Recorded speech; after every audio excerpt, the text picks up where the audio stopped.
Buenas a todos y a todas, bienvenidos a un nuevo vídeo. En este caso vamos a resumir otro de los temas que entran en física y que se trata en nuestro caso del tema 6, pero bueno, vamos a tratar todo aquello relacionado con el movimiento. Bueno, pues lo que vamos a hacer lo primero es definir una serie de elementos, una serie de magnitudes que nos van a servir para caracterizar los movimientos, estudiar el movimiento y que nos va a dar información del movimiento que lleva un cuerpo. Y como siempre, pues para hacerlo muy visual, voy a referirlo a un ejemplo. El ejemplo es un viaje que voy a hacer yo desde León, desde mi ciudad, hasta Tolivia de Abajo, que es mi pueblo, y ahí voy a definir todos los elementos básicos que necesito yo para estudiar el movimiento que voy a llevar.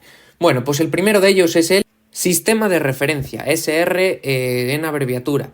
¿Qué es el sistema de referencia? Pues va a ser el lugar del espacio, es decir, ese punto desde el que yo voy a estudiar el movimiento. Y es como que yo estuviera siempre colocado en ese punto y voy a referir siempre el movimiento del cuerpo respecto a ese punto. En mi caso y en casi todos los movimientos, lo mejor es donde empieza. De modo que lo voy a fijar en León y voy a poner ahí SR. Ese va a ser mi sistema de referencia. Vamos con otro elemento básico del movimiento. Antes de definir el siguiente, voy a suponer que el coche empieza a moverse, ¿vale? Empiezo mi trayecto y bueno, voy a parar en ese cierto instante y voy a definir la posición. ¿Qué es la posición? Pues es la distancia al sistema de referencia en un momento dado, es decir, en un cierto tiempo. Por ejemplo, pues al cabo de ese cierto tiempo, mi posición pues será toda esta de aquí, ¿vale? Que será una cierta distancia que yo he llamado X y que sus unidades en el sistema internacional serán los metros, la posición en un cierto instante. Vamos con el siguiente. Trayectoria es la forma del camino que sigue el cuerpo. En mi caso, bueno, como he dibujado una carretera recta, pues la trayectoria será una recta. Si doy curvas, pues curvilínea. Que voy en círculo, pues circular. Entonces, en función de cómo sea mi camino que voy a seguir en el trayecto, pues así será mi trayectoria. Esta no es una magnitud física, ya que no se puede medir, no tiene unidades, no tiene números, solo es pues una palabra o un dibujo. Vamos con el siguiente. El tiempo. Bueno, pues el tiempo es lo que tarda en realizar el movimiento o hasta un cierto determinado instante. Por ejemplo, pues hasta donde yo he parado, pues será el tiempo que ha transcurrido desde que inicié el movimiento hasta que he llegado ahí. Y se representa con la letra T, que en unidades del sistema internacional será en segundos. Y la última que nos desea, que es interesante conocer y que es un elemento bastante básico para estudiar el movimiento es la distancia recorrida, y que la represento por delta de X o triángulo X. Es la longitud de trayectoria recorrida por el móvil, es decir, cuánto de la trayectoria hemos recorrido. Como se trata de una longitud, sus unidades en el sistema internacional será en metros, y en el caso de que se trate de un movimiento recto y en la misma dirección y sentido, es decir, que no haya cambios de sentido, la distancia recorrida siempre va a coincidir con la posición final menos la posición inicial.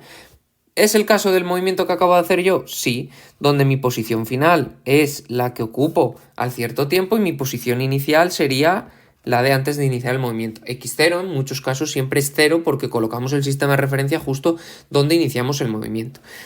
Bueno, pues una vez que hemos visto los elementos del movimiento, aunque no es un elemento básico para escribir el movimiento, nos da muchísima información sobre él y es la velocidad, que es una magnitud física ya que se puede medir y que tiene sus propias unidades y que la vamos a representar mediante la letra V.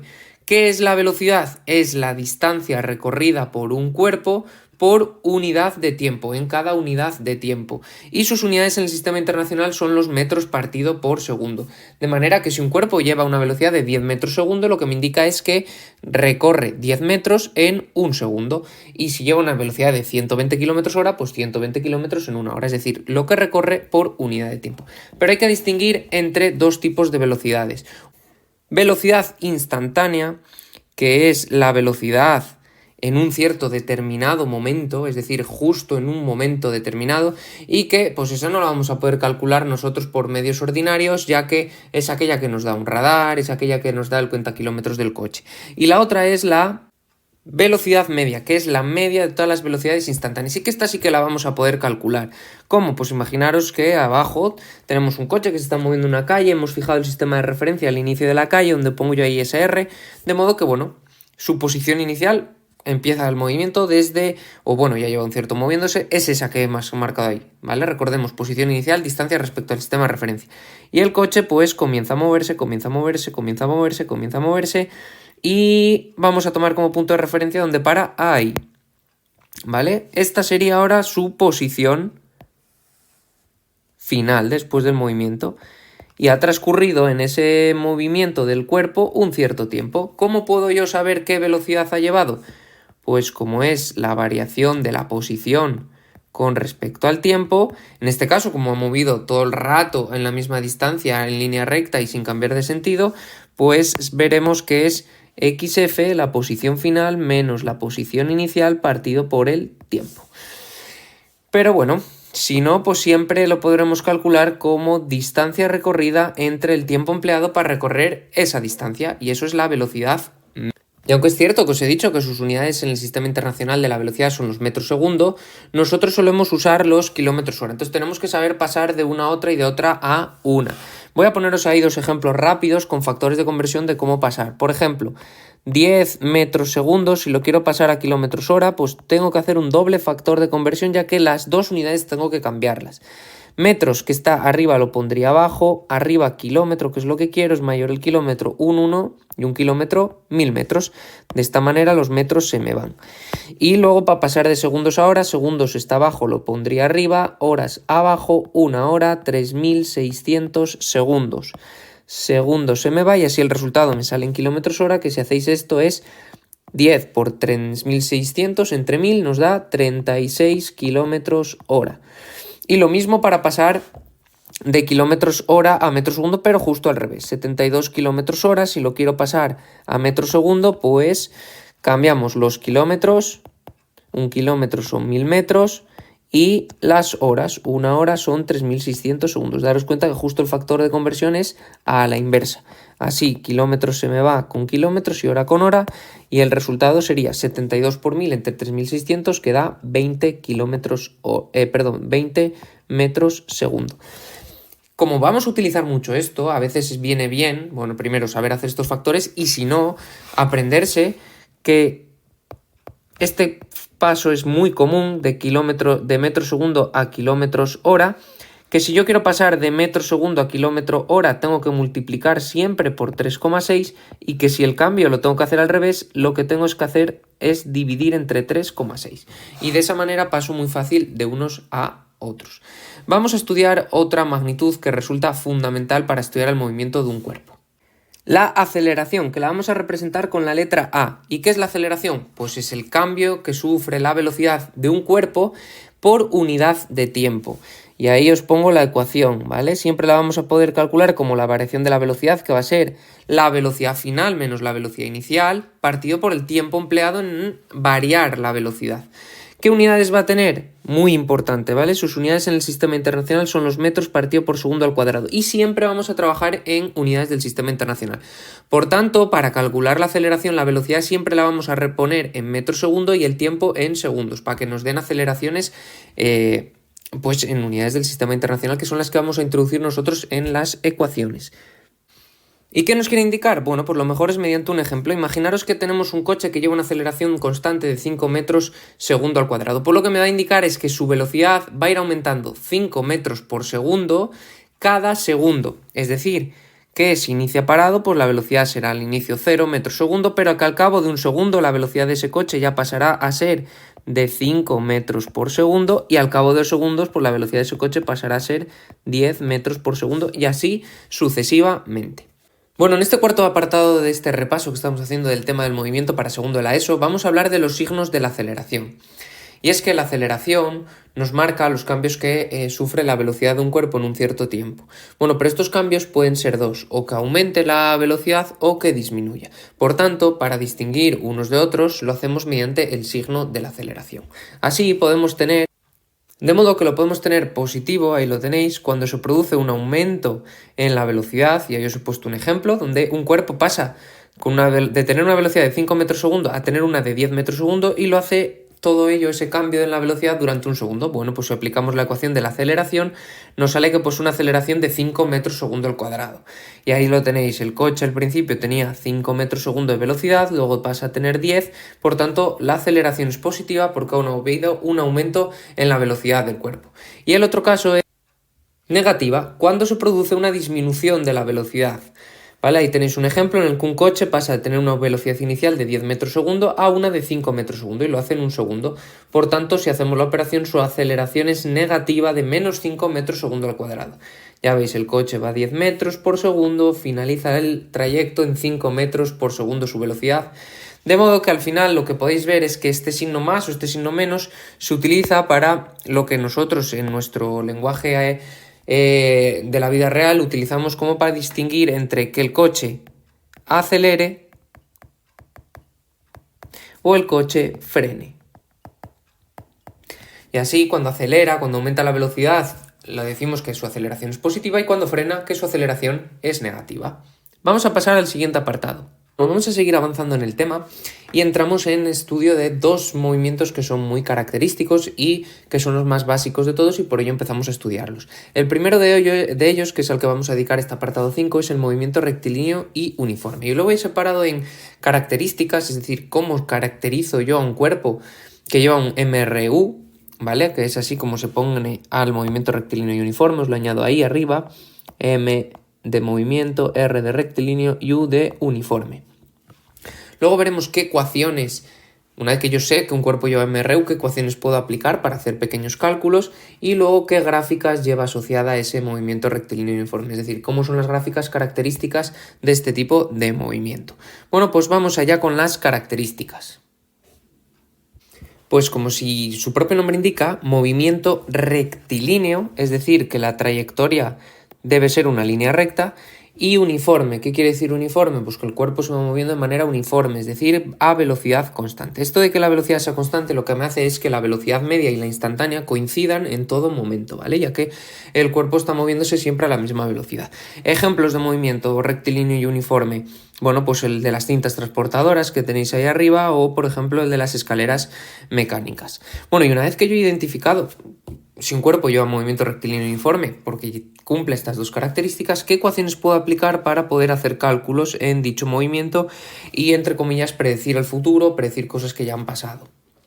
Siempre nos va a interesar en un movimiento conocer la posición en cada instante de tiempo, ¿vale? Y a eso nos lo va a permitir lo que he llamado ecuación de la posición, que me dice que la posición en cada instante de tiempo, por eso va entre paréntesis, porque la posición depende del tiempo, es igual a x sub 0, que es la posición inicial, más v sub 0, que es la velocidad inicial, por el tiempo. ¿Qué tiempo? Pues el tiempo en el que yo quiero saber mi posición, ¿vale? Mi posición, esa distancia respecto al sistema de referencia. Y luego la ecuación de la velocidad, que me dice cómo varía la velocidad o cómo es la velocidad en cada instante de tiempo, que en este caso pues no hay ecuación, ya que siempre coincide con la velocidad inicial, ya que el movimiento es rectilíneo y uniforme, es decir, siempre a velocidad constante. Luego hay otra serie de ecuaciones que podemos obtener a partir de ellas, siempre. Por ejemplo, a partir de la primera podemos calcular la velocidad si la despejamos. Si despejáis de arriba la velocidad, nos sale pues que es x de t menos x sub 0 partido por el tiempo, es decir, posición final menos posición inicial partido por el tiempo. Ya lo habíamos visto y es lógico, ¿vale? Es la distancia recorrida entre el tiempo que ha tardado en recorrer dicha distancia. Pero también podemos despejar el tiempo. ¿Cómo? Pues de arriba igual x de t menos x sub 0 partido por la velocidad, ¿vale? Por la velocidad que lleva el cuerpo, y así podré calcular yo el tiempo que tarda un cuerpo en recorrer una cierta distancia sabiendo la velocidad. ¿Me tengo que aprender estas ecuaciones? No, hombre, estas salen todas de la ecuación 1, ¿vale? De la ecuación de la posición, de esa ecuación general. Lo que hay que saber es despejar y saber lo que me piden. Mucho cuidado en estas ecuaciones, que lo único que tienen complicado es que esté todo en unidades, que estén en unidades en acorde a las unidades. Por ejemplo, en la del tiempo, pues si mi velocidad está en kilómetros hora, bueno, pues para que me salga bien el tiempo, la posición debe estar en kilómetros y el tiempo me saldrá en horas, ¿vale? En cambio, si la velocidad estuviera en metros segundo, pues mi posición ha de estar en metros. Y lo mismo en la de la posición. Cuando yo multiplico v0 por t, pues tienen que estar en unidades adecuadas. Si la velocidad está en km/h, pues el tiempo ha de estar en horas para poder multiplicar, ¿vale? Todo eso. Bueno, pues ahora vamos a ver las gráficas características del MRU. Y vamos a fijarnos en dos, en la gráfica posición-tiempo y en la gráfica velocidad-tiempo. Con respecto a la posición-tiempo característica del movimiento rectilíneo uniforme, se trata de líneas rectas con una cierta pendiente. ¿Por qué? Bueno, pues porque la posición va variando de manera uniforme, por eso. Y ahí os he dibujado tres, que las he dibujado pues porque se puede obtener información distinta de una u otra. Por ejemplo, podemos obtener que el cuerpo 1 y el cuerpo 2 salen, es decir, su posición inicial es 0, que el cuerpo 1 va más despacio que el cuerpo 2, es decir, que la velocidad del cuerpo 2 es mayor, ya que la pendiente de esa recta es mayor, y por último que el cuerpo 3 lleva una velocidad negativa. ¿Y por qué lleva una velocidad negativa? Bueno, porque se está acercando al sistema de referencia, ¿vale? Y así lo representamos con velocidades negativas, ya que su posición cada vez es más pequeñita, cada vez la distancia es más cercana al sistema de referencia. Y es más, el cuerpo 3 también se mueve, llega al sistema de referencia y sigue andando hacia la izquierda. Bueno, pues esa es toda la información que puedo sacar de esta posición-tiempo. Y sobre todo que si veo que una gráfica sigue una línea recta, entonces tengo un MRU. En cuanto a la gráfica velocidad-tiempo, se caracteriza pues porque son líneas horizontales, ya que la velocidad es constante, siempre la misma, y aunque pase el tiempo, la velocidad no varía. Y ahí tenemos tres, bueno, pues el cuerpo 1 va más despacito que el cuerpo 2, pero la diferencia clara es que el cuerpo 3 lleva una velocidad igual a 0 y por tanto no se está moviendo, ¿vale? Esa gráfica no sería de un movimiento. Bueno, pues esto es todo lo que hay que saber acerca del movimiento rectilíneo y uniforme. Saber un poquito cuál va a ser nuestra posición inicial, que casi siempre es 0, ya que vamos a fijar nuestro sistema de referencia ahí para empezar a estudiar el movimiento, y luego tener bien claro las unidades, ¿vale? Que estén siempre acordes la de la velocidad con el tiempo y con la de la posición. Bueno, pues vamos a estudiar el siguiente movimiento, ¿vale? Que es un poquito más complicado, pero que es bastante sencillo también. Si es cierto que el movimiento rectilíneo uniforme, que es el que acabamos de ver, se caracteriza pues porque la velocidad es constante, es decir, no hay aceleración, no hay cambios en la velocidad, el rectilíneo uniformemente acelerado, su propio nombre lo indica, pues lo que va a ser es que su velocidad va a ir variando, pero de manera uniforme. Entonces las características son las siguientes. Primero, pues también lleva una trayectoria recta, ya que dice movimiento rectilíneo, y segundo, pues uniformemente acelerado es que su aceleración es constante, es decir, que la velocidad va a ir cambiando, pero lo va a hacer de manera uniforme. Bueno, pues ejemplos de ello, por ejemplo, tenemos el movimiento de un ascensor en los primeros metros en los que acelera, o en los primeros metros en los que frena, o cualquier cuerpo que se vea influenciado por la gravedad, ¿vale? Cualquier cuerpo que se vea influenciado por la gravedad acelera siempre de manera constante. Y a este movimiento me voy a dedicar la siguiente diapositiva, la siguiente parte del vídeo. Bueno, ¿qué ecuaciones lleva implícitas este tipo de movimientos? Es decir, un cuerpo que lleva un MRUA, que es verdad, se me olvidó poneros que la simplificación es MRUA, de movimiento rectilíneo uniformemente acelerado. Bueno, pues las ecuaciones vamos a ver otra vez la ecuación de la posición, la ecuación de la velocidad. Esta ecuación me va a permitir a mí saber qué posición, es decir, qué distancia el sistema de referencia ocupa el cuerpo que se está moviendo con MRUA en cada instante de tiempo, es decir, a un cierto tiempo de empezar el movimiento. Y vuelve a ser una función del tiempo, por eso pongo x entre paréntesis el tiempo. ¿A qué es igual? Bueno, pues va a ser igual a x sub 0, que es la posición inicial, más v sub 0 por t, es decir, la velocidad inicial por el tiempo, más un medio por la aceleración que lleve ese cuerpo por a por t al cuadrado, por el tiempo al cuadrado. En este caso también hay la otra ecuación, la de la velocidad, también cobra un sentido, porque la velocidad va a ir variando y a mí me interesa conocer cuál es la velocidad en cada instante de tiempo. Esta información me lo da la ecuación de la velocidad, que voy a permitir saber cuál es la velocidad en cada instante de tiempo. Como la velocidad es otra vez una función del tiempo, lo vuelvo a poner como v de t. ¿A qué es igual? Pues va a ser igual a v0, que es la velocidad inicial, más la aceleración que lleve el cuerpo por el tiempo en el que yo quiero calcular la velocidad. Bueno, pues esas son las dos principales ecuaciones, bueno, porque podría poner la ecuación de la aceleración, pero no varía con el tiempo, siempre constante, y con esas voy a poder calcular cualquiera de los parámetros característicos del movimiento. Es cierto que hay en ocasiones que tengo que modificarlas o despejar alguna de las incógnitas. Aquí os voy a despejar las más importantes. Por ejemplo, de la ecuación de la velocidad puedo despejar tanto la aceleración como el tiempo. Si quiero despejar la aceleración, pues me va a quedar que va a ser la velocidad en un instante de tiempo menos la velocidad inicial partido por el tiempo. Mucho cuidado aquí con las unidades otra vez. Si yo quiero que esto me funcione bien, bueno, pues todo ha de estar en unidades del sistema internacional. ¿Qué más? Si en vez de despejar la aceleración de esta ecuación quiero despejar el tiempo, pues será la velocidad en un instante de tiempo menos la velocidad inicial partido por la aceleración, ¿vale? Vuelvo a despejar. Acordaros que cada vez que paso una incógnita, un número para el otro lado de la ecuación, pues hace la operación inversa. De la de arriba podríamos despejar también cualquiera de las incógnitas de la misma manera. No voy a despejar porque hay bastantes magnitudes involucradas, pero bueno, si tenemos bien claro lo que queremos despejar, hacemos paso a paso, con calma. Tengo un vídeo en mi canal que os enseño a despejar con mucho cuidado las ecuaciones en física y química, que no deja de ser matemáticas, y podréis obtener cualquiera de los valores. Bueno, pues ahora vamos con las gráficas. Bueno, en cuanto a la gráfica posición-tiempo, que me muestra cómo varía la posición con respecto al tiempo, tenemos que en este tipo de movimientos siguen una pequeña curva, ¿vale? Una pequeña curva que es hacia arriba cuando la aceleración es positiva. ¿Por qué? Pues porque cada vez va a ir más deprisa y por tanto cada vez va a recorrer más distancia por unidad de tiempo. En cambio, la curva se hace más cerrada si la aceleración es negativa, porque cuanto pase el tiempo va a ir más despacio y menos distancia recorrerá en un determinado instante de tiempo. Mucho cuidado con los signos de la aceleración, porque en las ecuaciones que os acabo de mostrar siempre hay que meter el signo, ¿vale? Siempre ese convenio que hemos tomado, que si es hacia la derecha o hacia arriba la aceleración la vamos a tomar positiva, pero si es hacia la izquierda o hacia abajo, negativa. Y lo mismo con la velocidad. Bueno, vamos a ver la gráfica velocidad-tiempo. En este caso lo que tenemos son rectas con una cierta pendiente, que si la pendiente es positiva, es decir, las rectas van hacia arriba, la aceleración es positiva, ya que va aumentando la velocidad conforme va pasando el tiempo. Pero en cambio, si la pendiente es hacia abajo, pues la aceleración es negativa, ya que va perdiendo velocidad conforme va pasando el tiempo. Y por último, este tipo de movimientos también podemos estudiar, o que vienen caracterizados, por su gráfica aceleración-tiempo, que como vemos pues son líneas totalmente horizontales, ya que no va a variar con el tiempo. Si están por encima del eje del tiempo, positivas; si están por debajo, negativas. Bueno, pues esto es el movimiento rectilíneo uniformemente acelerado. Si te ha gustado el vídeo, no olvides suscribirte a mi canal, darle a like y activar las notificaciones.